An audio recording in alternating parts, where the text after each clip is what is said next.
This king made history in his country when he gave his powers to his people. He instituted the National Assembly.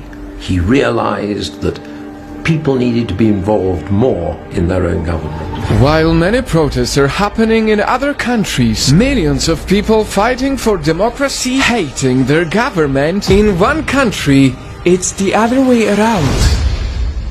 Before I tell you about the world's most and perhaps only fully loved king, here are some unique things about his country. Located between the two most populated nations, this can be the happiest country in the world for having basic education and healthcare free for all, one of the lowest crime rates in the world, and almost no homeless people. It's also one of the fastest countries in the world to vaccinate its people against COVID-19. And the country where king is loved by its every citizen is called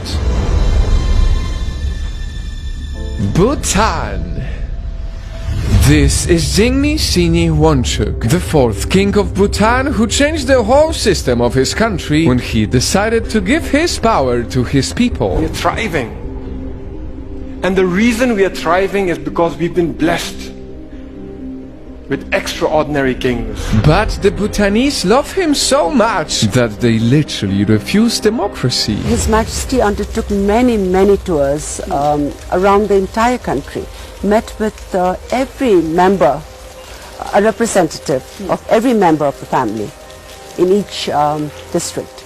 And people, they did not want democracy. And that is what made Bhutan into a unique democratic constitutional monarchy where people vote for their leaders but still have a king. Unfortunately, the world has so many politicians who abuse their power, leaders who always put themselves first. And that is why we need to celebrate and learn from Bhutan.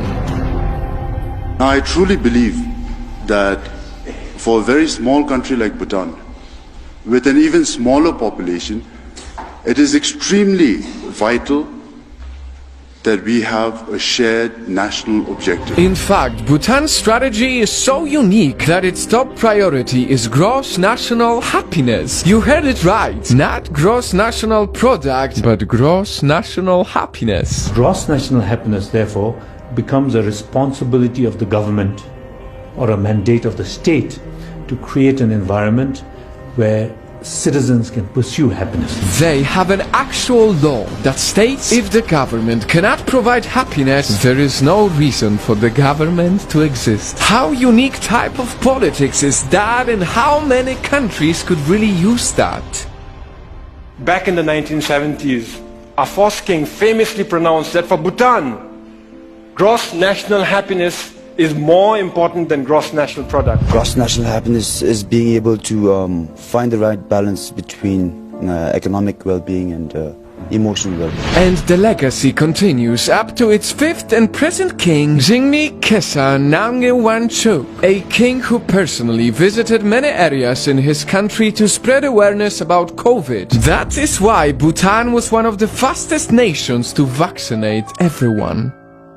To top it all off, if a Bhutanese family loses a home, the king will give them a land where they can build a home and plant a garden for food. If a person gets sick or gets into an accident, they can decide to take either traditional or classical medicine for free. And after hearing all of this, there is no question why the government of Bhutan is very much respected and loved by its people. There's so much GNH going on in Bhutan that we are convinced that we are happy. And that is why we made this video, because if Bhutan was able to achieve all these things, then every country can. We just need great and true leaders who put their nation before themselves.